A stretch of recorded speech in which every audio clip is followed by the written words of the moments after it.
muda ambao msikilizaji tunaamini ya kwamba Karen atakuja kukutana na Sudes, imekuja kwa vice versa baada ya Sudes kukutana na Yvonne.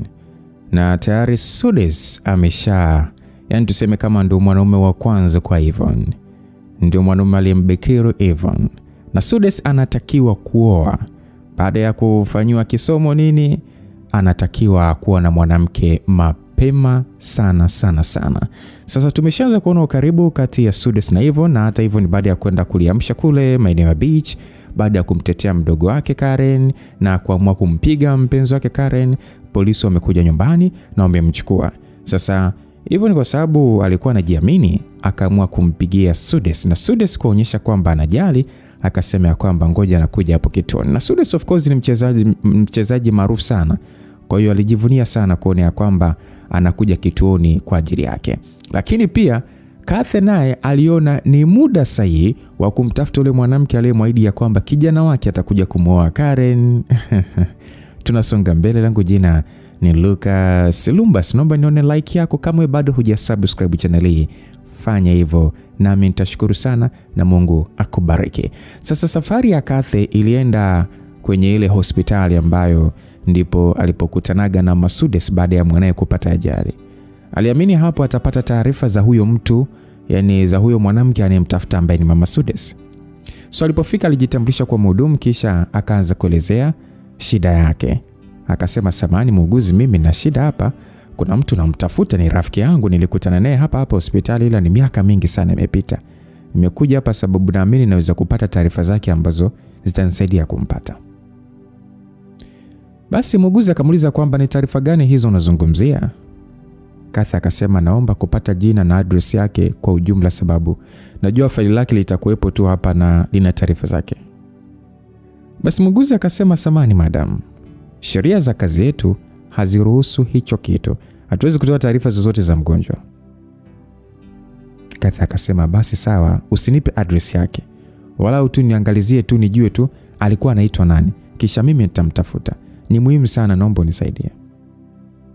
Bado muuguzi akasema, hapana, haiwezekani. Basi Kathy alifungua pochi akatoa $100,000.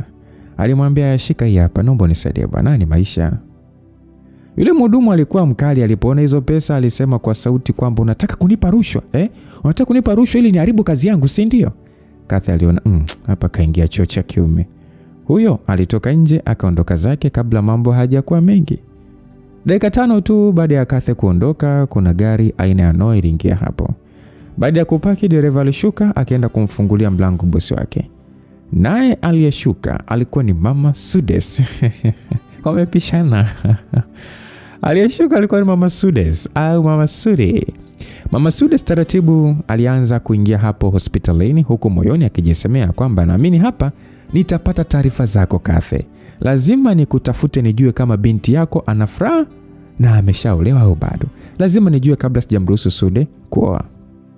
Basi alifika reception, akasalimia. Kabla hata hajajitambulisha, mhudumu hapo alimwambia kwamba nimefurahi kukuona leo Mama Sudi, karibu sana. Mama Sudi akasema, asante, na shida na Dr. Wulu yupo? Mguzi akasema, hapana, alihamishwa hospitali miaka 3 iliyopita. Akasema, akahamia wapi? Akaambiwa yupo mkoani kwa sasa. Masudi akasema, okay, naweza kupata mawasiliano yake?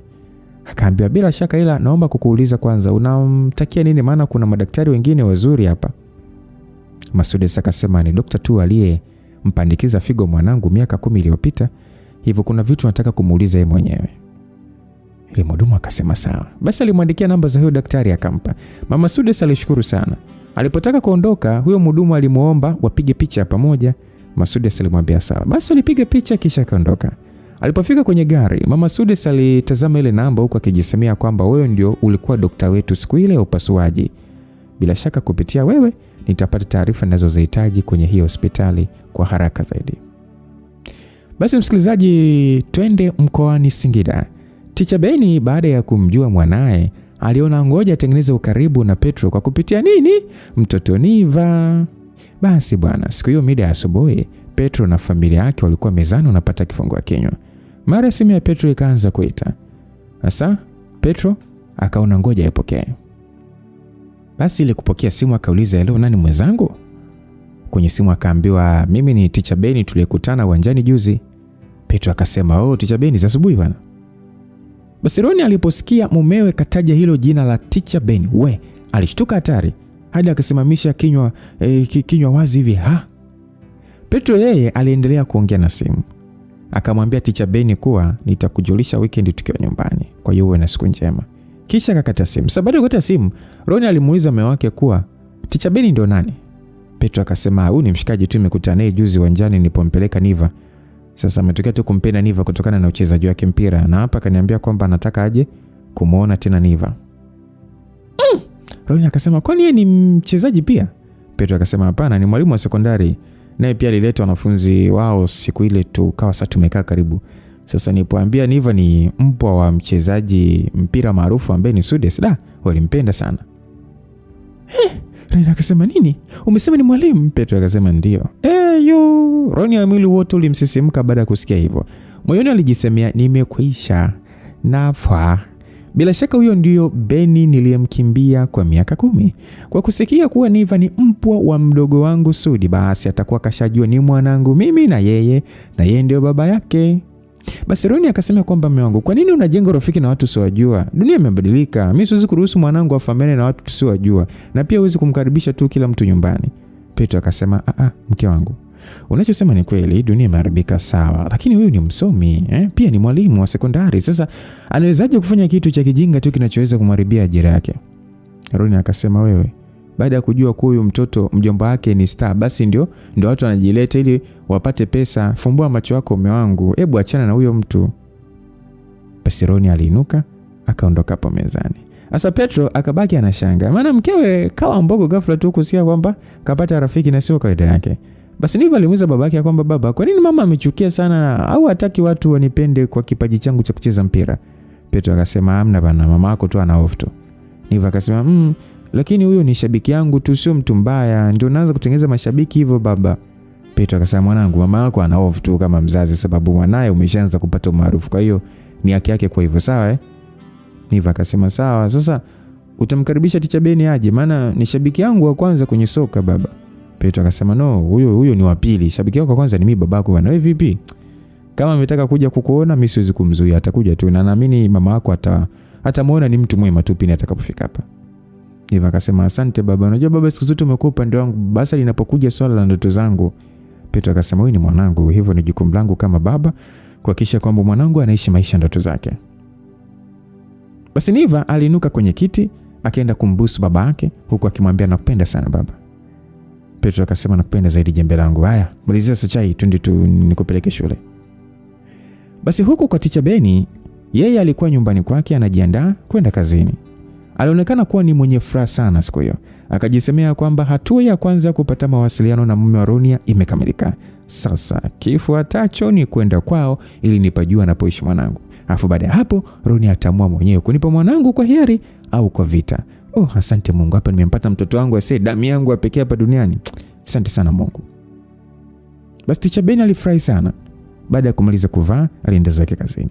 Teacher Benny ndani ya miaka hiyo 10 tokea achane na yule mkewe wa kwanza hakuwahi kutamani tena kuoa. Akili yake aliweka kwenye kumtafuta mwanae tu. Hivyo aliishi mwenyewe hadi sasa hivi. Sasa upande wa polisi, Ivan alifika kituoni akawakuta Ramadhani pamoja na Kevin wapo wanamsubiri. Kevin alimsogelea Ivan akamwambia kwamba Shem, naweza kumshauri Rama aifute hii kesi, ni rafiki yangu huyo atanielewa. Ila kama na wewe utanisaidia kuongea na Karen ili aweze kunisamehe kwa kosa nililomfanyia. Ivan alimtazama Kevin juu hadi chini. Hivyo ni sana kiburi, sana jua mwamba anakuja. Akamtazama juu hadi chini kwanza. Kisha akamwambia kwamba light ungekuwa ni mwanaume unayempenda mdogo wangu, ningefanya hivyo bila kusita. Lakini wewe ambaye humpendi Karen ila uponee tu sababu ya pesa zake tu, kama siwezi kuruhusu umuumize tena. Basi Ivan alipita akaingia ndani. Baada ya dakika chache iliingia hapo range tena gari ya viwango kudadadeki. Akashuka mchezaji Sudes. Watu wote waliokuwa hapo sasa walishangaa kumwona Sudi amekuja hapo kitoni. Sudes aliongozana na rafiki yake ambaye pia ni mwanasheria. Kevin na rafiki yake hawakupoteza muda. Walianza sasa kushoboka na kutaka kupiga picha pamoja na Sudes. Sasa Sudes aliwaambia, "Samanini jamani, samanini, sitaki picha kwa leo maana sipo kwenye mood nzuri. Naombeni mniache nipite njia." Basi Sudi aliingia kituoni na mwanasheria. Hivyo alipomwona Sudi alinuka akaenda kumkumbatia. Sasa anamwambia kwamba sikutegemea ili Sudi, asante sana kwa kunijali. Sudi akasema it's okay Yvonne. Mwanasheria huyu hapa nimemleta. Vipi? Nini kinaendelea? Polisi wenyewe walipomwona Sudi walianza kumshobokea na wengine walitaka picha na yeye. Sasa Sudi aliona ngoja atumie hizo shobo kama fursa. Akasema kwamba afande, jamani, hivi mmemkamata girlfriend wangu alafu mnaniomba picha? Mambo yanaongeleka tu, tulipe fidia, huyo akaenda akajitibu huko, basi mambo yanakuwa yameisha, msiakuzi sana bwana. Basi Sudi alitoa 300,000, yani alitoa 300,000, sio 300,000, 300,000 akawapatia maskari wawili waliokuwa hapo wameshikilia kesi. Hapo kesi ndo ikazidi kwa nyepesi. Pesa, shikamoo pesa. Polisi walimwita yule mshtaki ambaye ni Rama, wakamwambia kwa maelezo ya Yvonne kesi haina mashiko sababu alijihami dhidi yako, hivyo atakulipa fidia matibabu na kesi inafutwa. Basi Rama alishangaa akasema lakini afande, Sudi alimdakiza akamwambia kwamba oya, imeisha hiyo bwana, unapewa 500,000 za matibabu. Basi Rama hakuwa na jinsi zaidi ya kukubali mkwanja 500,000. Kidonda chenyewe cha 26,000. Basi alilipwa hiyo pesa, jamaa akaondoka na rafiki yake Kevin. Askari walijikusanya wakapata picha pamoja na Sudi, kisha Sudi alimchukua Yvonne na wakatoka nje. Sasa walipofika nje, Sudi alimwambia yule rafiki yake mwanasheria aliyeitwa Ali kwamba asante kwa kuja Ali, mimi sikutegemea kama kesi itakuwa rahisi, ndio maana nilikuita kama akiba. Ali akasema usijali Sudi, ila umenisurprise sana, sikujua kama huyu ndio shemu langu bwana. Sudi akacheka akasema imekuwa ghafla tu, ila lazima ningekwambia Ali. Lakini akijaribika kitu, kutana na Yvonne, ni girlfriend wangu. Na wewe Yvonne, Ali ni rafiki yangu na pia ni mwanasheria wangu. Basi Yvonne akasema unashukuru kukufahamu Ali, nimewahi kuwaona wote huko mtandaoni. Ali akasema na mimi nashukuru kukufahamu shemu langu. Basi acha mimi ni request hapa niondoke, niwaache kuna sehemu na wahi kesi. Basi Sudi alimwambia hapana, chukua tu gari yangu hii wahi, maana nimekurupua nyumbani. Kwa hiyo nadhani fanye hivyo, chukua tu gari yangu afu mimi nitafuata kwa jioni. Asali akauliza vipi kuhusu wewe sasa? Akasema Yvonne wangu atanipa lift hapa. Jamaa akasema sawa. Basi Ali alichukua gari ya Sudi akaondoka. Yvonne alimpatia Sudi fungua gari na kumwambia aendeshe yeye. Basi Sudi aliuliza tunaenda wapi? Yvonne akasema popote tutakapotaka wewe, hata nje ya sare. Yvonne aliongea huku sasa na macho kalegeza mtoto wa kike. Hadi akamfanya Sudi sasa akumbuke ule usiku wa juzi. Sudi alimwambia nimeshajua hapa kupeleka, twende. Binti akasema sawa baba. Basi waliingia kwenye gari kisha hao wakaondoka zao. Sudi aliendesha gari hadi kwenye apartment moja nzuri sana. Yvonne alimuuliza hapa ni wapi? Maana ni pazuri sana. Sudi akasema hapa ni nyumbani kwangu, ukiachana na kwa mama na mimi nina sehemu yangu, huwa nikitaka kuwa mwenyewe na kuja hapa. Basi Yvonne akasema wow, ni pazuri sana eti. Sudi akasema basi sawa, twende basi ndani kwanza ukapaone, kisha tutakuja kuogelea huko. Na huku kinisimulia sababu ya kushtakiwa, maana bado sijasahau. Basi binti akasema kwamba apotezea baby, nataka tukale raha kwanza. Basi waliingia ndani huku sasa wameshikana mikono. Walipofika ndani walianza kucheza ule mchezo mtamu kama asali. Walipomaliza walijilaza kitandani huku bibie kalalia kifua cha jamaa. Sasa simu ya Yvonne iliita. Alipotazama hivyo aliona ni mdogo wake Karen, ndo anafanyaje? Anapiga. Basi alimwomba excuse Sudi kisha akapokea. Akasema hello mdogo wangu. Basi Karen akasema dada vipi, huko mambo anaendaje? Yvonne akasema usijali, nimeshatoka, si nilikwambia na rafiki yangu mwanasheria. Karen akasema sawa dada, nilikuwa tu na off sana. Yvonne akasema usijali mdogo wangu, mimi nipo sawa, tutakutana jioni, kuna sehemu nipo. Karen akauliza upo wapi dada? Yvonne akasema nipo tu huko mjini na shangaa. Karen akasema sawa. Basi Yvonne alipomaliza kuongea na simu, Sudi alimuuliza kwa nini umemdanganya mdogo wako, au hutaki ajue kama upo kwa shemeji yake? Yvonne akasema amna, unajua nini, huyu mdogo wangu ndo sababu hadi jana nimempiga yule kaka. Yaani ana boyfriend wake ila sasa hampendi, kafikia hadi kuandaa party kubwa bila kumjulisha mdogo wangu. Yaani ni kama alikuwa anamtumia tu kupata pesa zake. Sudi akasema kama wewe ni mzuri hivi basi hata mdogo wako naye atakuwa ni mzuri. Sasa kwa nini huyu boyfriend hampendi? Yvonne akasema ni story ndefu tu Sudi. Huyu mdogo wangu bwana aliwahi kupata ajali alipokuaga binti mdogo. Sasa ikamwathiri miguu hivyo hadi leo anatumia wheelchair. Kwa hiyo ndio sababu wanaume ni kama namdharau. Sudi aliposikia hivyo alijikuta anamkumbuka Karen ambaye naye alikuwaga hivyo hivyo na aliteseka sana kipindi kile na mpaka akaolewa na Boza kule mkoani. Alijawa na huruma sana Sudes, akasema pole yake mdogo wako, ila huyo mwanaume amekosea sana. Hivyo na akasema yani unajua mdogo wangu anatamani sana kupata mwanaume ili naye aolewe awe na familia, lakini sasa kila anayempata anaishia tu kumuumiza. Ndio maana mimi sijataka hata ajue kama nimeanzisha uhusiano tena na mwanaume maarufu kama wewe, maana atajisikia vibaya. Yani mimi natamani tu naye apate mtu wake kwanza ndio nimwambie kwamba nipo na wewe. Basi Sudes akasema wao, inaonyesha unampenda sana mdogo wako Hivyo na akasema sana, yani sana nampenda sana Karen wangu. Sudes kusikia jina la Karen alishtuka. Akamuuliza, mdogo wako huyo mlemavu ndo anaitwa Karen? Hivyo nakasema ndio. Sudes akasema msamani, naweza kuona japo kwa picha? Basi hivyo nakasema sawa, ninazo picha zake kwenye simu. Bwana wewe. Hivyo alichukua simu akamonyesha Sudes picha za Karen. Hivyo alisema kwamba muone huyu hapa mdogo wangu kipenzi Karen. Sudes ndio akatupa jicho kwenye simu. Akakutana Karen. Toba, kumbe ndio yule Karen mwanamke aliyepotezana naye miaka 10 nyuma na bado anaishi moyoni mwake hadi leo. Sudes alishtuka sana, yani hakuamini alichokiona. Akamuuliza tena, hivyo ni ya kwamba wewe huyu ndio mdogo wako? Hivyo akasema ndio, huyu mdogo wangu mzuri Sudes akasema ndio. Sudes alibadilika ghafla, yani pozi lote lilimwisha. Alimwambia hivyo ni ya kwamba jiandae urudi nyumbani. Hivyo alishangaa, maana imekuwa ghafla sana. Akauliza kwamba mpenzi, leo mbona situmekubaliana tunashinda wote jamani, sasa mbona imekuwa ghafla? Sudes akasema nilisahau, kumbe leo natakiwa kwenda mazoezi kukutana na kocha wangu binafsi. Basi hivyo akasema sawa mpenzi, ila niahidi basi kesho kama tutakuwa wote. Sudes akasema sijajua ratiba lakini nitakujulisha. Va wende. Sasa Sudes alivaa bukta huku akitoka nje, huku chozi na mdondoka. Hakutaka hivyo ni aliona ile chozi. Hivyo alibaki anavoka sasa akijiuliza mbona kabadilika ghafla au sijamridhisha leo. Hivyo alijiuliza maswali aliyomkosesha raha moyoni. Alipomaliza kuvaa alitoka nje akamkuta Sudes kajinamia kibarazani. Sasa hivyo alirudia tena kumuuliza kuna tatizo lolote? Sudes akasema hapana.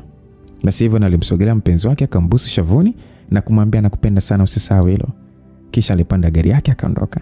Sasa baada ya hivyo ni kuondoka, Sudes airudi ndani akaanza kutupatupa mavitu kwa sira. Akasema kwa nini nimefanya hivi? Kwa nini nimetembea na ndugu yake Karen? Mungu wangu. Nimemtafuta muda mrefu sana ubinti. Alafu nakuja kuangukia kwa dadake. Aise, mkosi gani huo? Nilijua huko aliko Karen atakuwa na furaha, pengine ameshaolewa, kumbe anateseka sana. Sudes alijilaumu sana maskini. Aliumia kujua Karen anateseka na mapenzi huku yeye mwanaume anempenda yani yupo. So Kathe alifika nyumbani. Yupo hoi. Alimuita dada wa kazi akamuuliza kina Karen wapo wapi. Basi dada alijibu kuwa hivyo na ametoka asubuhi na Karen muda si mrefu ndio katoka. Kathe akasema sawa. Basi Kathe alikaa anafikiria atatumia njia gani kuweza kupata taarifa za mtu anemtafuta ili aweze kuwapa yani kuwapata ule mama na mwanae na kutimiza hivyo mipango alikuwa amepanga. Sasa baada ya kutafakari kwa muda mrefu ndipo alipata wazo, akajisemea itabidi nimnunue mfanyakazi wa usafi pale hospitalini, nimpe pesa akanitafutie taarifa ninazohitaji. Maana sina njia nyingine, lazima tu nimtafute yule mwanamke ili kijana wake amuoe mwanangu ampe furaha alioniahidi. Asopande wa hivyo ni baada ya kutoka kule kwa Sudes alienda ofisini kwa mdogo wake. Alipofika hapo ofisini akamkuta msaidizi, alimsalimia kisha akamuuliza kama Karen kashafika hapo. Msaidizi alijibu ndio madam, kashafika, ngoja nimtaarifu. Basi hivyo alimzuia akamwambia kwamba hapana, usimsumbue, acha tu mimi niende. Yule msaidizi kwa kuwa sasa aliona huyo ni dada yake, hakuweza kumkataza, alimwambia pita tu. Basi hivyo ni akaelekea ofisini kwa Karen kimya kimya. Alipofika mlangoni alisikia Karen anaongea peke yake humo ndani. Tena alikuwa anaongea maneno fulani hivi ambayo yalimfanya hivyo ni asimame kwanza ayasikilize kabla hajaingia ndani. Ndani ya ofisi Karen alikuwa anaiangalia ile picha Sudes ambayo kaichora. Niwe pekee ndio leo waigi kunipenda kwa jinsi nilivyo. Mimi sijai tena kupata upendo wa kwako. Sijai kupata tena upendo kama wako kwa mtu mwingine. Najua kwa sasa sina hadhi ya kuwa na wewe sababu umeshakuwa star. Ila popote ulipojua na kupenda sana. Na wewe ni zawadi kubwa maishani ambayo Mungu aliwahi kunipatia. Nitakupenda daima. I love you. Karen aliongea huko analia. Sasa hivyo niliposikia mdogo wake anazidi kulia, alifungua mlango akaingia. Moja kwa moja alizunguka meza akaenda kumkumbatia mdogo wake, kwa sasa akiwa amesikia kila kitu. Hivyo hakutaka kumuuliza unalilia nini. Hivyo namuuliza mdogo wake huku sasa akiwa bado kumkumbatia kwamba kumbe uliwahi kupendana na mtu. Kwa nini sasa kuniambia dada yako Haya, hebu niambie ni nani huyo mwanaume ili sasa nikamtafute. Hata kama ni maarufu kiasi gani, nitapambana kumtafuta mdogo wangu. Haya, niambie ni nani? Basi Karen alisema huyu hapa kwenye picha ndio mtu pekee aliyewahi kunipenda hivi nilivyo dada. Na ndiye aliyenisaidiaga mimi kutoka kuwa ombaomba kule stendi hadi kumpata mamangu. Huyu hapo kwenye picha dada. Sina hadhi hata kuwa naye tena kwa sasa kwa sababu ni mtu maarufu sana. Basi bwana, hivyo ni wakati amekuja hapo kumkumbatia mdogo wake, aliipa mgongo ile picha, hivyo hakuizingatia. Sasa baada ya kuambiwa kuwa ni huyu hapa kwenye picha, Wes ndio akageuka kumwangalia. Toba! Yvonne alishtuka ile mbaya baada ya kuona aliyopo kwenye ile picha ni Sudes, ambaye ndio kipenzi chake na ndio mwanaume wake aliyemjua. Yvonne alimwachia Karen kwanza, kisha alishika ile picha kanitazama mara mbili. Sasa Yvonne akasema kwamba Karen, Sudi huyo. Karen akasema kwa sasa anajulikana hivyo, ila mimi namjua kama Sudes. Alinipenda sana dada, ila tulipotezana tulipowamaga pale nyumbani kwetu kwa mwanzo, na yeye akaenda Tanga kimasomo. Hivyo nikasema hapana Karen, niambie kama unanitania. Karen akasema kweli dada, au amini au? Hivyo nikasema hapana. Sukuli ni mpenzi wangu mimi nimekutana naye juzi kwenye ndege nilipokuwa narudi nchini, na nimelala naye room moja, na ndio mwanaume aliyenitoa bikra. Karen, hivyo unaongea nini wewe? Karen akasema what? Yaani unatembea na Sudi? Hapana, uongo, unaniongopea. Hivyo nikasema kweli Karen, mimi nakuapia. Karen akasema ingekuwa ni kweli ungeniambia kama umepata mpenzi dada, tena star, wala usingenificha siku zote hizo. Dada najua unanitania. Hivyo nikasema mdogo wangu, mimi nipanga kukuambia sasa mimi sikuweza, sababu nikukuta kwenye kipindi kigumu cha mahusiano yako. Laiti kama ningekuambia hili, ungehisi ni kama mimi nakuringishia mdogo wangu, Kwa hiyo mimi nilikuwa tu nikae kimya. Niliona nisubiri hadi na utakapokuwa sawa na penzi lako ndipo nikwambie. Sudes ni mpenzi wangu na ndio aliyenisaidia leo kituoni hadi nimeachiwa. Yaani hapa kwenye hapa ni mimi nimetoka kwa naye. Basi hivyo nilichukua simu akamwonyesha Karen picha pamoja aliopiga na Sudi. Tena wakiwa kwenye pause matata. Maskini. Hapo sasa Karen ndipo aliamini. Karen kalilia maskini. Alimfukuza hivyo na akamwambia kwamba ondoka, sitaki kuona. Hivyo nakasema Karen, tafadhali mdogo wangu anga hapa, sema toka. Hivyo nikabidi sasa ondoke kwa analia maskini. Alipofika kwenye gari, hivyo alikumbuka kilichotokea leo kule kwa Sudi. Baada ya kumwonyesha picha ya Karen, ndipo Sudi alipobadilika na hadi akamwambia aondoke. Sasa hapo ndipo walipata picha kamili. Kumbe hawa watu wawili ni kweli wanajuana. Toba. Hivyo aliwasha gari akaondoka zake. Karen alibaki analia. Huko anatupa tu vitu mwafsini. Baada ya muda mfupi Karen alidondoka chini kabisa kutoka kwenye kiti na akapoteza fahamu. Asa msaidizi wa Karen alikuwa sehemu yake amekaa tu, ila alisikia jinsi Karen alivyokuwa analia na kutupa mavitu mondani. Alitamani kuingia kumuuliza, ila sasa akasita. Sasa baada ya muda kidogo alisikia kishindo cha mtu kuanguka pu. Baada ya hapo hakumsikia tena Karen akilia. Alijua kuna kitu hakipo sawa. Haraka akakimbilia ofisini kwa bosi wake kuangalia kuna nini. Sasa hivyo alifika nyumbani huko bado analia. Kathy alikuwa sebleni, hivyo alimuona Yvonne alivyoingia kwa analia. Alinuka kwenye kochi huko anamuita kwamba wewe Yvonne. Yvonne alipogeuka ndipo alimuona Kathy. Alianza kupangusa machozi yake huko sasa anasema kwamba samani auntie sikukuona. Kathy akasema it's okay. Niambie mbona unalia? Yvonne kabla hajaongea chochote mara simu ya Kathy iliita na ilikuwa ni namba ngeni kwake. Akapokea, akasema halo, nani mwenzangu? Akaambia samani, mimi ni hao secretary wa Madam Karen na kujulisha tu kuwa Karen ameanguka na hivi nimemleta hospitalini hapa. Kathy akasema what? Binti yangu kaanguka, ilikuwaje? Secretary akasema sijui sababu, ile mara mwisho tu alikuwa kama ana mzozo na dada yake Yvonne, baada ya yeye kuondoka ndio na yeye akaanguka. Basi Kathy akasema nitumie ramani haraka na kuja. Kathy alipokata simu alimgeukia Yvonne na akamwambia kwamba Karen amedondoka na nimeambiwa ulikuwa naye wewe na mlikuwa na mzozo. Nataka kujua kila kitu nikirudi. Basi Kathy alichukua funguo gari akatoka. Yvonne naye baada ya kusikia Karen yupo hospitali alisema siwezi kukaa. Yvonne naye alitoka akaenda huko alipoenda Kathy. Sasa huku kwa kina Sudes, Mama Sudes alipofika nyumbani bila kupoteza muda, alipiga ile namba ya Dr. Wolu alizopewa kule hospitalini. Mama Sudes akasema, "Hello Dr. habari yako? Mimi ni Mama Sudes." Dr. akasema, "Oh, Mama Sudes yupi huyo?" Mama Sudes akasema ya kwamba Mama Sudes au Sudi huyu mchezaji. Daktari akasema, "Oh, Mama Sudi, naambia bwana, vipi kijana anaendeleaje?" Mama Sudes akasema, "Yeye jambo kama unavyomuona humo kwenye maruninga. Daktari, mimi nimekupigia na shida." Daktari akasema, niambie tu." Mama Sudes akasema, "Kama unakumbuka Sudi alipewa figo na binti moja hivi ambaye nimemsahau, hivyo sasa na shida na ile familia iliyosaidia figo siku ile." Daktari akasema, "Yaani unataka kuwalipa au?" Mama Sudes akasema, "Hapana.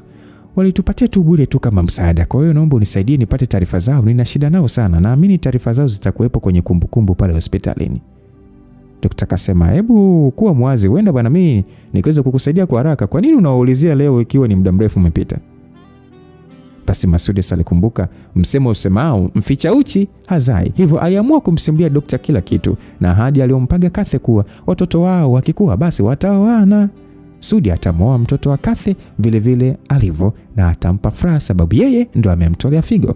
Sasa daktari alisikitishwa na kisa hicho. Akamuuliza Mama Sudes ya kwamba una uhakika ulichoniambia ndio ukweli na huna nia mbaya yoyote? Mama Sudes akasema ya kwamba naapa kwa maisha kijana wangu nimeongea ukweli mtupu daktari, sina nia mbaya. Kwa sasa Sudi amefikia umri wa kuoa, hivyo siwezi kuruhusu aoe mtu mwingine. Ikiwa kuna binti nilimpa ahadi mama yake, vipi kama huko aliko huyo binti bado anateseka hajapata mume kutokana na hali yake? Kwa hiyo daktari, naomba tu nisaidie nipate address ya yule mama ili nijue pa kuwatafutia."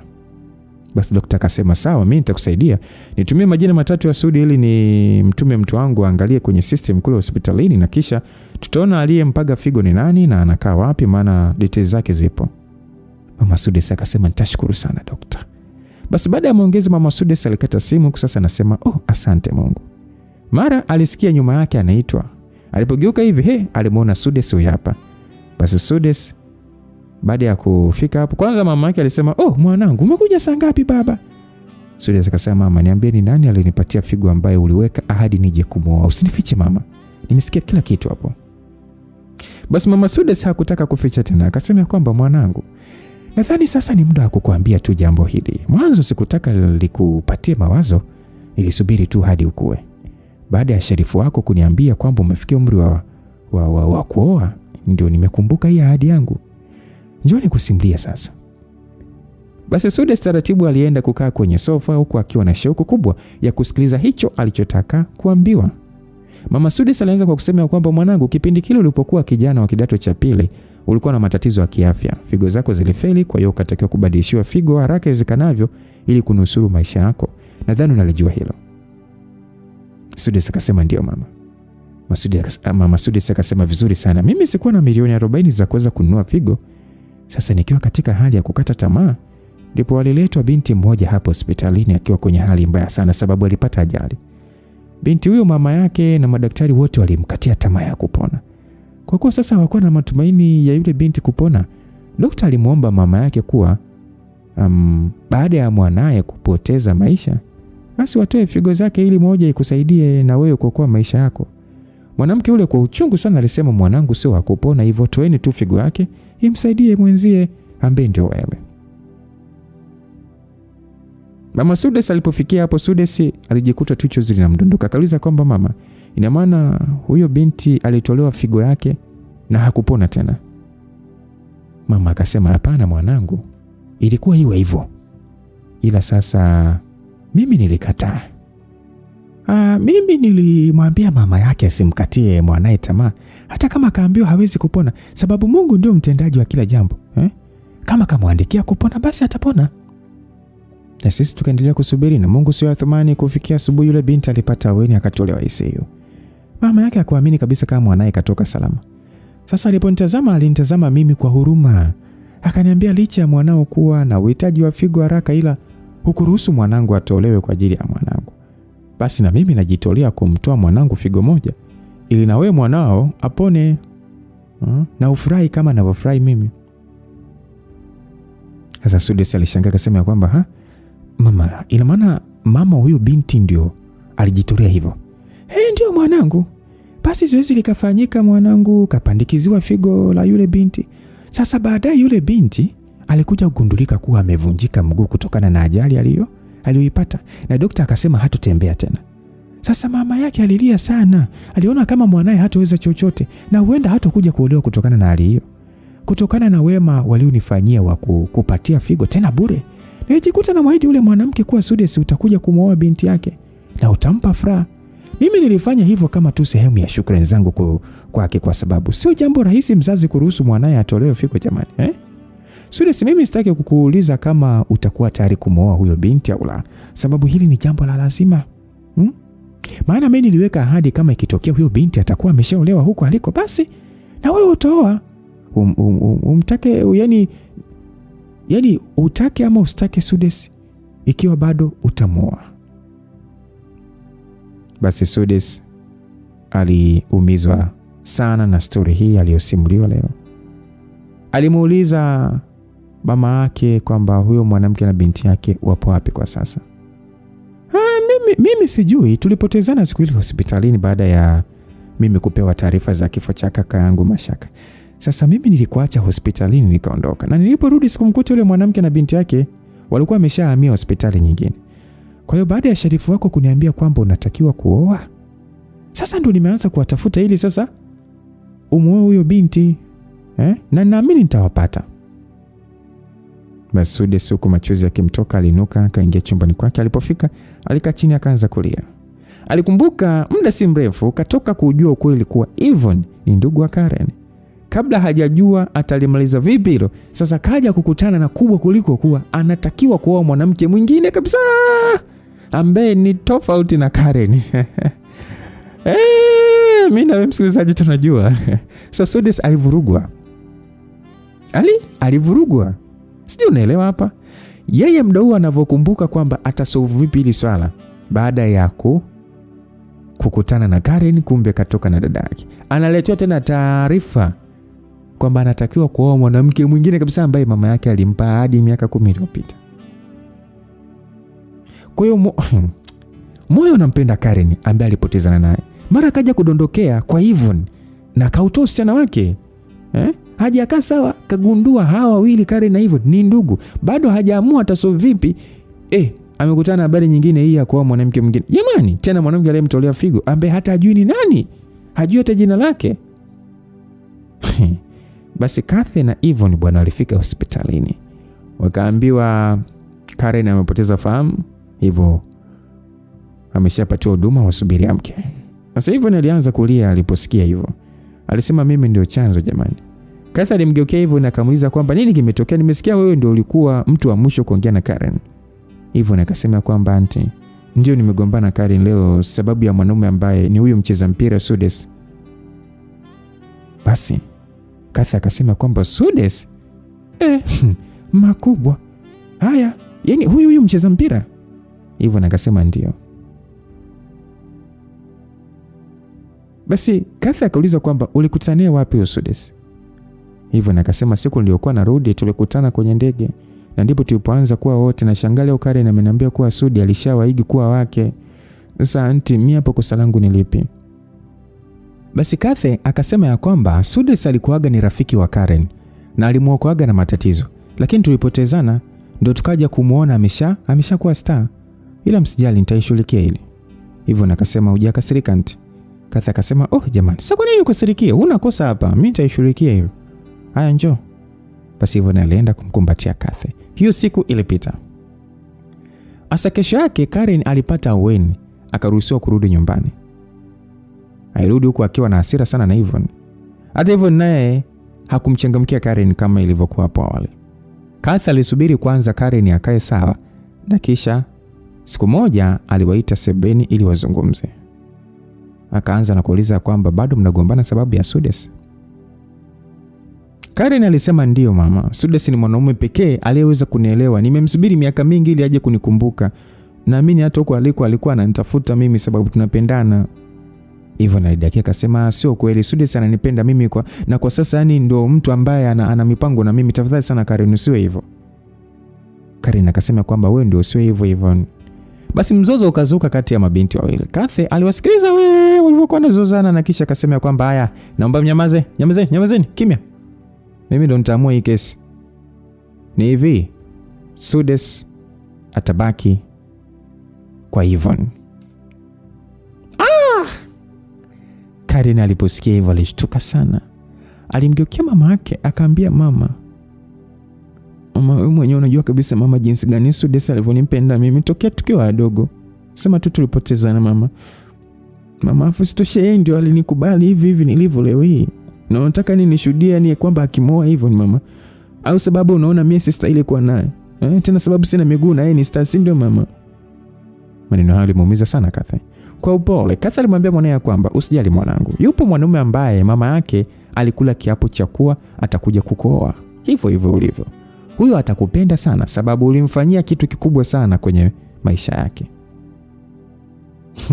Yaani msikilizaji, watu hawaelewani, unajua hawaelewani.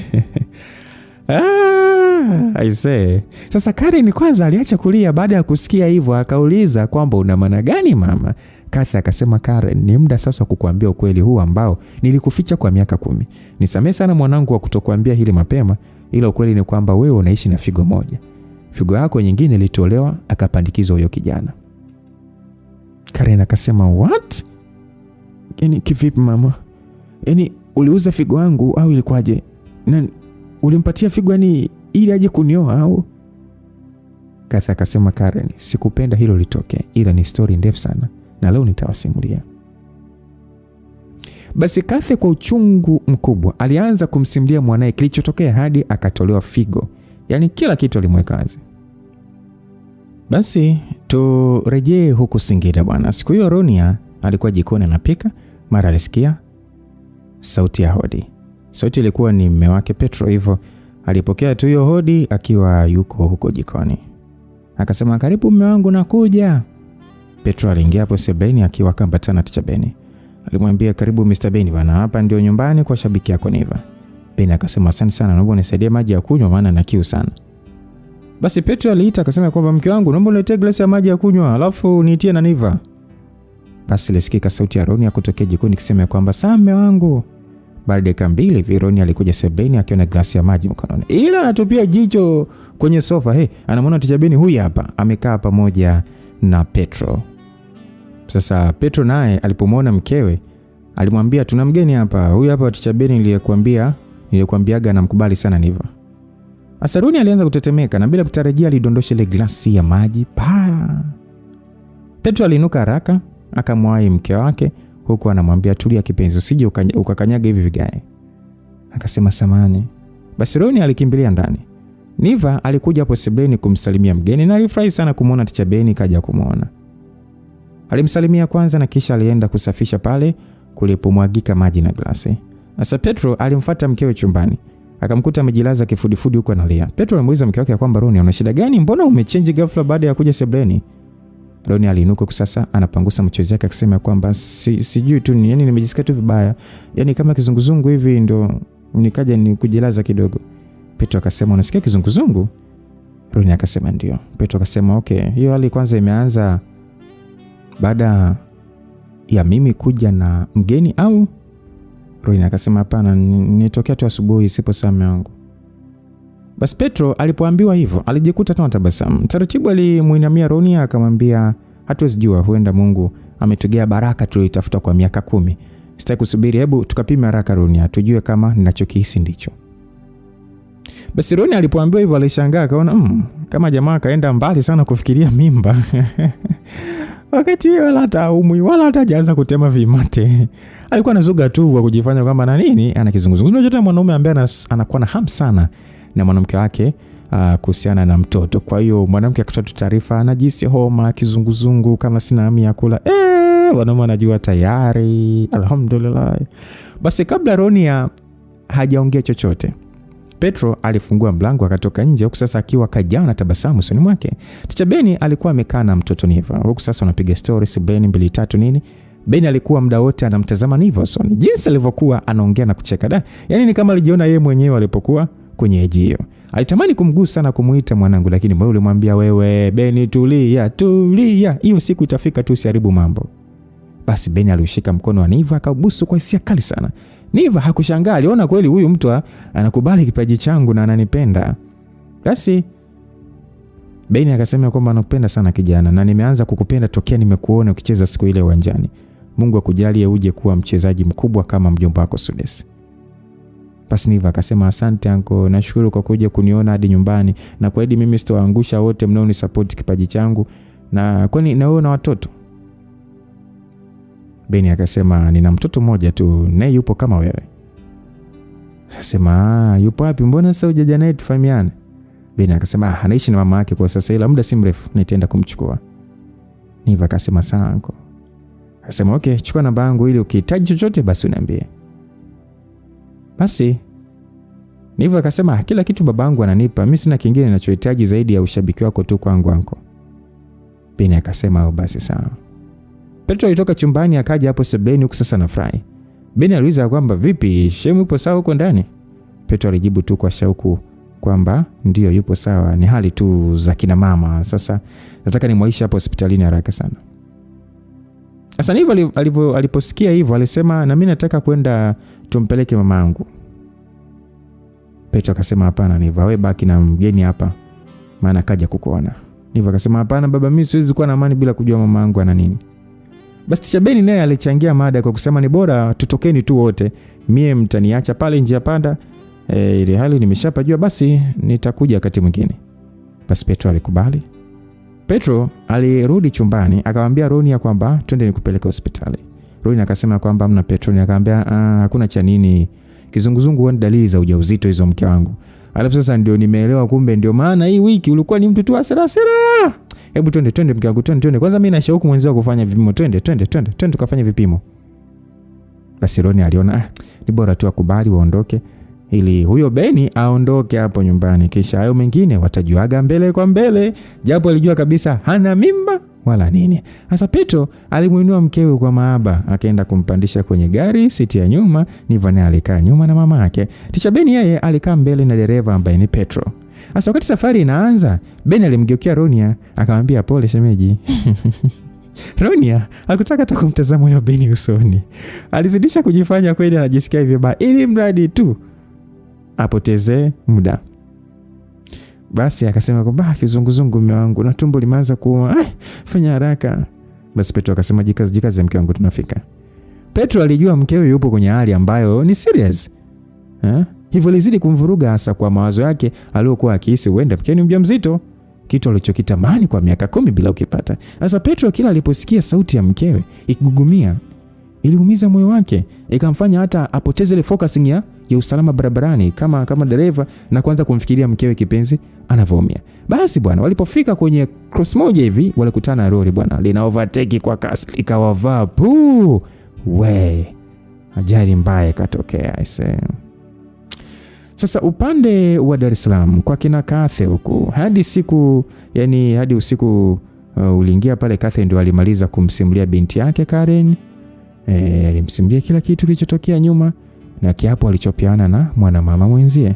Karen alilia sana baada ya kujua huo kweli. Akasema kwamba haiwezekani mama, kwa nini hukuniambia mapema? Sio tu sina miguu, kumbe hata figo ipo moja mama. Hapana mama. Karen maskini alilia sana.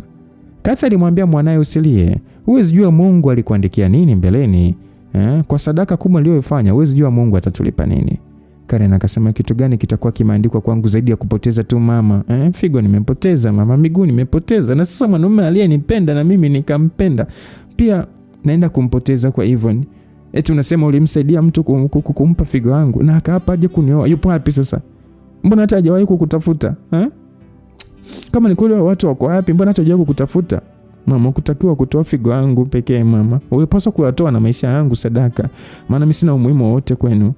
Katha akasema Karen binti yangu, mimi nipo kwenye process ya kumtafuta huyo mwanaume anayeishi na figo yako. Umesikia? Ambaye leo hii maisha yake yanaenda sababu yako wewe, na atakuoa na atakuwa wako peke yako Karen. Hii ni ahadi ambayo aliweka mama yake huyo kijana. Kwa hiyo mwanangu, naomba tu nipatie muda mwanangu. Mimi nitampata tu. Huyu Sude simwache aende. Huyo ni wa Yvonne. Itabakia kwa hivyo, mimi nimeshaamua.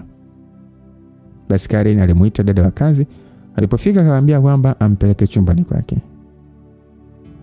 Baada ya Karen kuondoka hapo sebleni, walibaki Kathe pamoja na Yvonne. Sasa Yvonne alichukua tishu akaanza kumfuta machozi Kathe, huku akimwambia kwamba anti, nyamaza usilie, ila binafsi naona ukupaswa kumficha Karen juu ya maisha yake. Haitakiwa kujua kuwa aliwahi kumtolea mtu figo na wazazi mliokeana ahadi ya kuwa watakuja kuoana. Kathy akasema mimi na Karen hatukuwahi kupata muda wa kuongea yote haya tokea mume wangu Frank afariki. Kwa hiyo maisha yetu yalikuwa ni ya kuhangaika tu. Yaani matatizo kila siku. Sasa ningemwambia lini sasa? Hata hivyo mimi sikuwahi kujua kama binti yangu atakuja kunyanyasika na mahusiano. Ndio maana hata sikutilia maanani kile kiapo tulichowekeana na yule mwenzangu. Hivyo ni akasema auntie, vipi kama usipompata huyo mwanaume au ukute tayari ameshaoa huko aliko? Kathy akasema mamake aliniahidi hivyo yote itakavyokuwa lazima atamoa tu binti yangu tu. Haijalishi atakuwa ameoa au la. Atamwacha mkewe kwa ajili ya binti yangu sababu aliniahidi mwanae atampa furaha binti yangu. Hivyo ni akasema sawa auntie, basi naomba Mungu tu uwapate watu ili mdogo wangu naye aolewe. Kathy akasema ila na wewe hivyo ni una uhakika huyo Sude sana kupenda kweli? Hivyo ni akasema ndio auntie. Kathy akasema basi sawa. Ngoja nimtafute kwanza huyo mwanaume wa Karen, nikishampata ndio nitakuruhusu na wewe umlete huyo Sude wako ili taratibu za ndoa zianze. Sasa baada ya kusema hayo, Kathy aliinuka akaelekea chumbani. Hivyo naye alikimbilia chumbani kwake kusasa akiwa ni mwenye furaha sana. Alipofika alichukua simu akampigia Sude, akamwambia kwamba halo Sude, upo kimya sana tokea siku ile, kwa nini? Sude akasema ni mambo tu ya. Sasa hivyo ni akamwambia kwamba sasa najua kila kitu. Nimeelewa kwa nini ile siku ulipomwona Karen kwenye simu yangu ulibadilika. Kumbe mliwahi kuwa na urafiki na mdogo wangu zamani, si ndio? Sude akasema nisamehe sana, sikujua kama yeye ni ndugu. Ndio maana nimenyamaza, maana sijui atanifanya nini. Hivyo na akasema sijali, Karen ameshajua na mamake ambaye mimi ni aunti yangu pia amejua. Sude akasema kumbe kwa hiyo unamuita mamake Karen aunti, si ndio? Hivyo na akasema ndio, hilo usijali, Karen tayari ameshapata mpenzi wa kumooa, hivyo aunti karuhusu mimi na wewe tuendelee kama ilivyo. Sasa Sude aliposikia Karen kapata mpenzi alishtuka. Akauliza siku ile si uliniambia Karen anateseka na mapenzi? Sasa huyo mtu wa kumooa akamtoa wapi siku hizi mbili? Hivyo ni akasema ni story ndefu tu Sude, tutaongea siku nyingine, ila jua tu hivyo, so muda wote Karen ataolewa na sisi tutafuata kuoana. Sude akasema sawa, wewe na usiku mwema hivyo, ni sipo sawa. Simu ikakatwa. Hivyo aligundua kuwa Sude hayupo sawa baada ya kusikia Karen ataolewa na mtu mwingine. Alisema kwamba ni wazi Sude naye bado anampenda Karen, but I don't care. Cha muhimu yupo mwanaume mwingine wa kumooa Karen. Akipatikana tu basi kila kitu kitakuwa sawa kwangu na Sude tutapendana tu huko mbele ya safari. Basi binti akajitupa kitandani. Karen alijifungia chumbani kwake huko analia. Alipojaribu kulala hakupata usingizi. Kilichomuuma zaidi ni kuwa kaujua ukweli mchungu na pia anatakiwa kumwacha Sude na Yvonne na yeye amsubiri mwanaume mwenye figo yake ambaye hata amjui. Ile muuma sana Karen. Alijiuliza maswali ya kwamba huyo mwanaume atakuaje? Huyo mtu vipi kama akiwa kama Kevin au mtesaji tu kama yule baba wa kule mkoani? Ni Sude peke yake ndio mwanaume aliyeweza kunielewa na kunipenda kwa dhati kwenye haya maisha hivi nilivyo, lakini ameishia kwenye mikono ya dada yangu Yvonne. Hapana, siwezi kuvumilia kumuona Yvonne akiwa na Sude wangu. Siwezi kuishi hivi, yani bora nijiue tu ili wabaki wafurahi. Basi Karen alifikiria kufanya maamuzi magumu sana huku akiwa analia. Sasa asubuhi Kathy alijiandaa kwa kutoka, ila kabla hajatoka alienda kugonga chumbani kwa Karen. Kathy akasema binti yangu nifungulie mlango tuongee, mbona umejifungia? Karen kwa ndani alijibu kuwa sitaki kuongea na yeyote, naomba mniache. Kathy akasema najua una hasira mwanangu, ila usijali, napambana hadi nimpate wa kukuoa nawe mwanangu, kwa hiyo ondoa hofu. Karen akasema toka hapo mlangoni kwangu mama, toka mama. Kathy aliondoka hapo ili sasa sizidi kumtia hasira binti yake. Alienda jikoni kumfuata dada wa kazi, akamwambia kuwa natoka ila naomba uwe unamgongea Karen ili ujue maendeleo yake. Ikitokea hadi jioni hajafungua mlango basi chukua funguo ya ziada ufungue, umesikia? Binti akajibu sawa. Basi Kathy alitoka nje akaingia kwenye gari. Alifungua pochi akatoa bahasha yenye milioni 2 ndani yake huko akisema kwamba sasa narudi hospitali, nitamuonga yoyote yule hii pesa ili anisaidie kupata taarifa za watu nao watafuta nijue wapo wapi. Basi baada ya hapo aliwasha gari huyo akaondoka. Sasa huku kwa kina Sude. Siku hiyo asubuhi mama Sude alikuwa zake jikoni anaandaa kifungua kinywa. Mara simu yake aliita. Alipokea haraka baada ya kumuona ni yule Dr. Wolu ndo anapiga. Basi mama Sude akasema kwamba halo dokta, habari yako? Ule akasema nzuri. Sasa mama Sude nimeongea na mtu wa pale hospitalini atakusaidia ile shida yako ya kupatia taarifa za watu unaowataka. Kwa hiyo andika namba zake, mimi nakutajia hapa. Basi Mercedes aliangaza juu ya friji, akaona peni, alichukua haraka akaanza kuandika namba kwenye mkono wake. Akasema, asante sana daktari, sijui hata nikulipe nini kwa hilo ulilonifanyia, lakini nashukuru sana. Daktari akasema, usijali bwana, mimi kusaidia tu baada ya kunisimulia shida yako. Mercedes akasema, asante, ubarikiwe sana daktari. Asa baada ya kumaliza tu kuongea, mama Mercedes aliweka simu mezani, akaenda kuepua chungu na kuzima jiko. Hakutaka kupoteza muda, alienda chumbani kwake kujiandaa haraka, kisha huyo akatoka nje. Alikutana na Mercedes akiwa anatoka mazoezini, akamuuliza, mama unaenda wapi asubuhi? Mama akasema, naenda hospitali kufuatilia taarifa za kutusaidia kumpata msichana huyo niliyekusimulia jana, acha niwahi. Basi mama huyo alipanda gari akaondoka. Uzuri msikilizaji, familia zote mbili yani wote wanatafutana, na wamama wote familia mbili, kila mama ameshamueleza ukweli mtoto wake. Umeona ilivyo tamu Sasa Mercedes alijikuta kanyongonyea baada ya kuambiwa hivyo. Asingeweza kukataa ikiwa anaishi kwa figo huyo binti. Na Mike alishapa kuwa atakuja kumuoa akikua. Sasa aliona huu ni muda wa kumweka wazi Yvonne na Karen kuwa uhusiano wao ndio umefika mwisho. Ataoa mtu mwingine. Hivyo waishi kwa amani kama kaka na dada. Yaani sijui umeelewa, nisikuchanganye msikilizaji. Mercedes hajui kwamba mwanamke anayetakiwa kumwoa ni Karen. Karen hajui kwamba mwanaume anayetakiwa kumwoa ni Mercedes. Sasa Mercedes alishaweka zile hisia kwamba watapendana nini na Karen. Kwa hiyo inabidi tu atoe taarifa mapema kwamba hao wote wawili inabidi tu wavunje mahusiano na maisha mengine yaendelee, kwa sababu kuna mwanamke mwingine mwenye figo ambaye ndio anatakiwa kumwoa.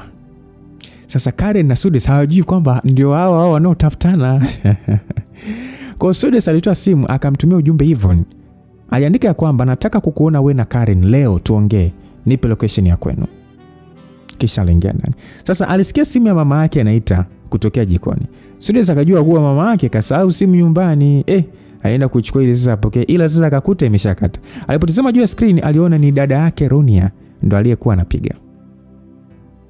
Akapotezea hilo baada ya kujua kumbe ni sister, akapotezea. Alienda kujiandaa ile sasa akaonana na kina Yvonne kwao. Alipomaliza kujiandaa tayari, Yvonne naye alikuwa kashamtumia anwani ya kufika kwao. Hivyo akaelekea huko. Sasa baada ya muda kama wa lisali moja hivi, Mercedes alifika kwa kina Karen, akapokelewa na Yvonne. Yvonne akasema, mpenzi, karibu sana, ujio wako wa ghafla nyumbani kwetu umenishtua sana. Mercedes akasema, sijali, ni kawaida tu. Basi bwana, waliingia sebleni. Yvonne akaenda kumletea kinywaji, kisha kaka karibu yake. Mercedes aliuliza kwamba Karen yupo wapi? Yvonne akasema yupo chumbani kwake, hataki kutoka nje, bado ana hasira kuhusu sisi na uamuzi wa auntie. Mercedes akasema, hebu nipeleke chumbani kwake. Basi Yvonne akasema, nini? Yaani ukafanya nini sasa huko? Mercedes akasema, sijamuona siku nyingi sana, ni miaka 10 imepita. Afistoshe, nataka kuzungumza na nyinyi wawili leo, ni muhimu sana. Yvonne akasema, Mercedes, si nishakwambia kuwa maamuzi yameshafanyika jamani, auntie amesema tutabakia wote. Sasa unataka kuongea naye nini sasa? Huu ni kama Karen utamtia tu simanzi. Mercedes akasema, twende chumbani kwake tafadhali. Basi hivyo nalipo na Mercedes kakazania ilibidi sasa waende huko kwa nani? Kwa Karen. Sasa wakati huo Karen alikuwa chumbani kwake amekaa sasa anaandika barua iliyoonekana kumfanya adondoshe machozi. Sasa je, ndio barua ya mwisho? Barua ya maagano? Ilikuwa ni barua ambayo Karen ameamua kuiandika ili pindi atakapojiua basi ibaki na ujumbe. Maana alisikia mlango wa chumba chake unagongwa. Kwa hasira alisema kwamba nimesema sitaki mtu aingie huko jamani, sitaki kula, sitaki kunywa wala kufanya chochote. Kwa nini mnielewi? Mara Karen alisikia sauti ya kiume, sauti iliyojaa unyenyekevu wa hali ya juu, ikisema kwamba tafadhali, naomba unifungulie, mimi ni Mercedes. Karen mapigo ya moyo alimwenda kasi sana aliposikia jina la Mercedes. Ni baada ya miaka 10 kupita leo ndio kasikia tena sauti ya mwanaume aliyejaa moyoni mwake. Aliita kwamba Mercedes, huku chozi linamdondoka. Asa binti alifunika ile barua yake, kisha aliendesha kiti chake hadi mlangoni, akafungua mlango chap. Baada ya kufungua tu mlango alikutana na Mercedes uso kwa uso. Mercedes mapigo yake ya moyo alimwenda mbio sana alipomwona Karen mbele yake. Japo ni mwanaume ila alijawa udhaifu kwa Karen. Mercedes alimuita Karen pale, huko chozi lilobeba hisia likimdondoka. Sasa Karen alitamani kujaribu kuinuka ili walau aweze kumkumbatia Sudes, ila ndio hakuweza. Sudes alipomuinamia binti pale kwenye kiti chake akamkumbatia. Yvonne alikuwa akasimama tu pembeni anawatazama tu, huku moyo ukimuuma sana, maana aliona jinsi wawili hao wanavyoonekana kupendana kupita kiasi. Basi Sudes akasema kwamba Karen, sikutegemea kama nitakuona tena jamani. Karen akasema, Sudes, mimi nilikuwa ninakuona wanjani na kwenye runinga tu. Nimechora sana picha zako Sudes, huku nikiwa na imani ipo siku nitakuona nikupe kama zawadi. Hongera kwa kutimiza ndoto yako kuwa mchezaji mkubwa. Basi Sudes alitabasamu kisha akamwambia, na wewe hongera kwa kuwa mchoraji. Nina shauku ya kujiona kwenye picha ulionichora kwa mikono yako. Karen akasema, asante Sudes, naumia kuona tumekuja kutana tena kwa njia hii ya wewe kwa shemeji yangu.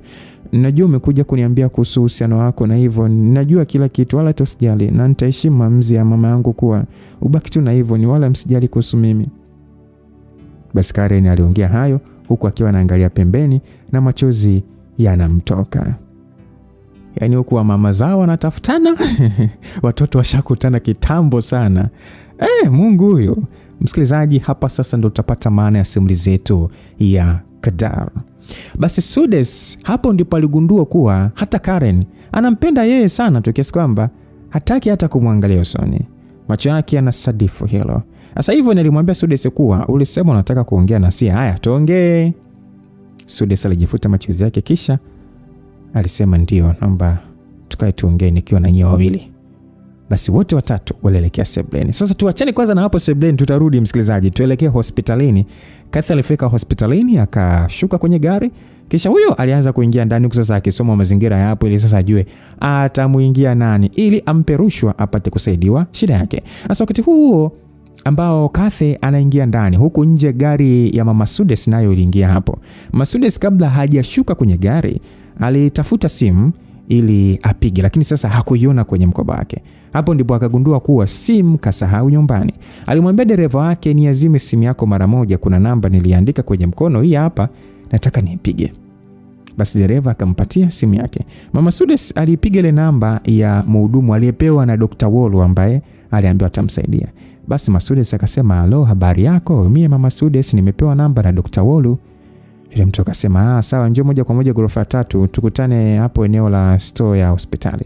Mama Sudes akasema sawa. Basi Mama Sudes alishuka kwenye gari huku akimwambia dereva kanisubiri eneo la parking. Alafu huyo alielekea ndani. Sasa Kathy wakati anatembea alimkuta mfagiaji mmoja yupo na mafagio yake, alimsalimia kisha akamuomba ongea kidogo. Akasema kwamba samahani dada, na shida, naomba unisaidie. Basi yule mama usafi akasema, mimi nifanye usafi tu hapa, kama una shida nenda kule mapokezi. Basi Kathy akasema ya kwamba kwanza alitazama mazingira. Alipoona kuko shwari, alitoa ile bahasha yenye milioni 2 akampa yule mfanyakazi. Yule mwanamke alifungua kwa ndani akakuta pesa. Alishangaa. Kabla hajauliza chochote, Kathy alimwambia kwamba shida yangu ni moja tu. Kuna mtu namtafuta, niliwahi kutibiwa naye hapa hospitalini miaka 10 iliyopita mnamo mwezi wa 8. Nataka taarifa zake tu ili niweze kujua majina yake na anakoishi iwe rahisi kumtafuta. Naomba unisaidie kutafuta faili lake na usome hizo taarifa uniletee. Kwa hiyo hilo tu ndio ombi langu. Yule dada aliona ni kama kapewa tu pesa ya bure, maana hilo kwake lilikuwa dogo sana. Alimuuliza Kathy kuwa anaitwa nani na sasa, yani alimuuliza tu Kathy kwamba anaitwa nani huyo mtu ambaye anamtafuta. Sasa Kathy akasema kwamba sijui jina lake, ila mwanae alipandikizwa figo huo mwezi wa 8 miaka 10 iliyopita. Sasa hebu angalia rekodi za vijana wa miaka 14 waliotolewa figo huo mwaka, bila shaka tutampata. Ile mama usafi akasema sawa, twende ghorofa 3 ndipo kuna store ya mafaili yote ya zamani. Akasema sawa. Basi Kathy alitabasamu na aliona kazi yake imekuwa rahisi. Mama Sudes naye alifika ghorofa ya 3 kwa huyo mtu aliyeunganishwa naye. Msikilizaji, ni kwa ufupi kwamba Kathy na Mama Sudes wote wapo kwenye hiyo hospitali. Kathy kwenye kuzunguka ndo alikutana na huyo mdada wa usafi. Na wakati huo naye Mama Sudes ndo alikuwa ameshuka kufuata maelekezo kwenda kwenye ghorofa ambalo atakutana huyo mtu ambaye amepewa namba yake. Umeelewa Sasa wakati kina Mama Sudes wanakaribia kwenye chumba cha store upande wa pili, lift napo ikawa imefunguka, akatoka Kathy akiwa na ule mfanya usafi. Hapo sasa Kathy na Mama Sudes wakakutana njiani uso kwa uso. Ni miaka mingi imepita, lakini wawili hao hakuna aliyemsahau mwenzake. Kila mmoja kumbukumbu ilimjia kuwa huyu nimewahi kukutana naye tena hapa hospitali. Masudi aliita Kathy. Kathy akasema ndio mimi. Ndio mimi yule mwenye binti aliyempa figo mtoto wako. Nilikuwa nakutafuta sana we jamani. Masudi akasema hata mimi nilikuwa nakutafuta. Yaani hapa mimi nimekuja kukutafuta tu we jamani. Jamani Mungu huyo.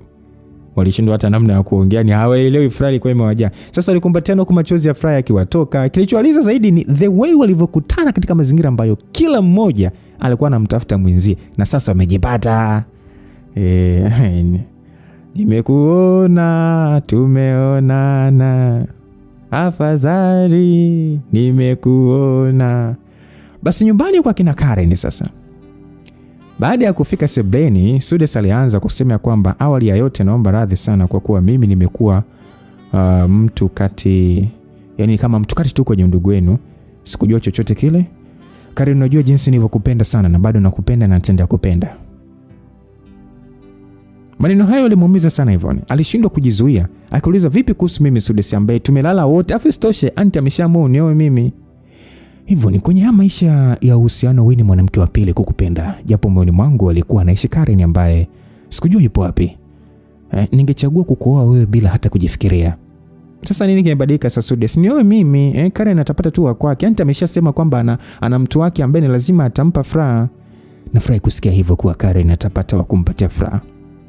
Lakini kwa upande wangu pia mama yangu ameshanitafutia mwanamke mwingine. Hivyo sitoweza kukuoa wewe Yvonne. Nitamani kukataa lakini sikuweza. Isitoshe ndio njia nzuri ya kuwaacha nyie muishi kwa amani kama ndugu bila chuki. Kwa hiyo acha nikaanze upya hivyo. Na wewe uanze upya. Kwa hiyo nakutakia kila heri.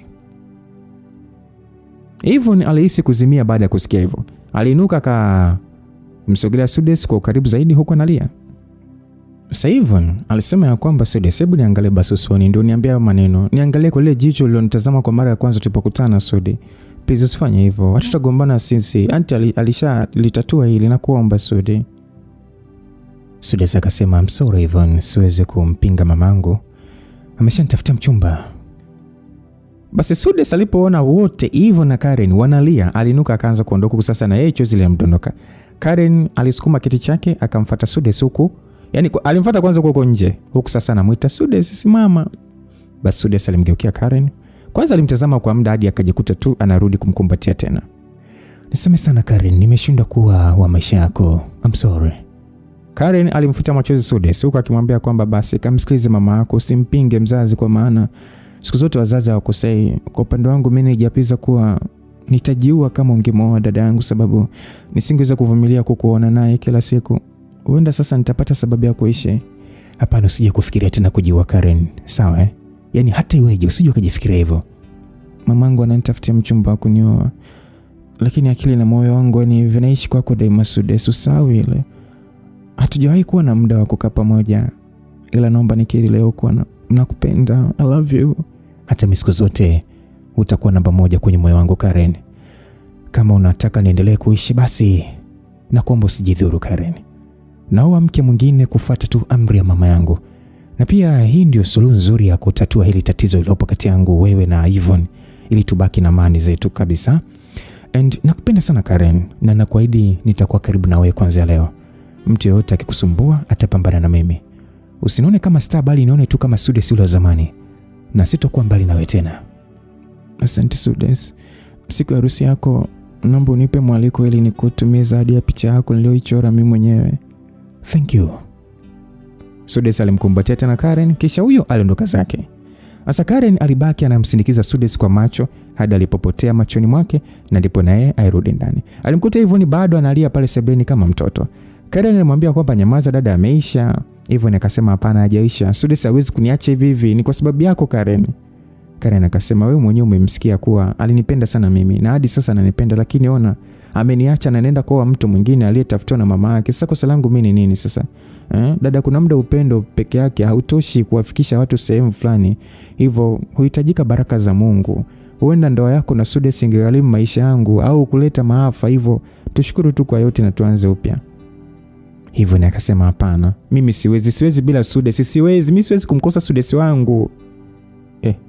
Karen aliumizwa nao maneno. Akasema kwa uchungu kwamba Yvonne, hebu mshukuru basi Mungu wewe na miguu yako.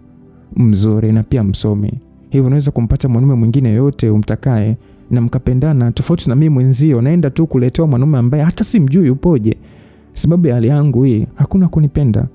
Hivyo simkufuru Mungu dada. Maneno hayo ya Karen yalimchoma sana Yvonne. Yalimfanya amwonee huruma sana Karen na kujutia alichosema. Sasa hivyo ni kwa huruma aliinuka akaenda kumkumbatia mdogo wake pale kwenye kiti chake, huku sasa akimwambia kwamba basi Karen, usiseme maneno hayo mdogo wangu, yananiumiza. Karen akasema ndio kweli dada, usihuzunike sana sababu hauna kasoro yoyote, utampata mwingine umtakaye. Haupo kama mimi. Hivyo akasema umechoka sana Karen, hebu twende ndani ukapumzike. Basi Yvonne alimsukuma mdogo wake akamuingiza chumbani kwake. Walipofika chumbani, Yvonne alimuinua Karen akamlaza kitandani kisha alikaa karibu yake kusasa anamchezea nywele zake hadi Karen alipopitiwa na usingizi akalala. Sasa Yvonne alipotizama kwenye meza aliona karatasi ambayo imefunikwa na daftari kwa juu. Alijua bila shaka hii ni barua. Basi alienda kuisoma ile barua na ndipo aligundua kuwa Karen alikuwa na mpango wa kujiua kama tu yeye angefunga ndoa na Sudes.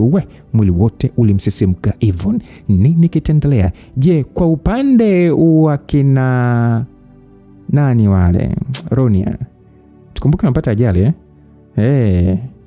kina Peter pamoja na Ronia na Niva wamepata ajali. Kina Chabeni wamepata ajali. Sasa nani aliyepona huko?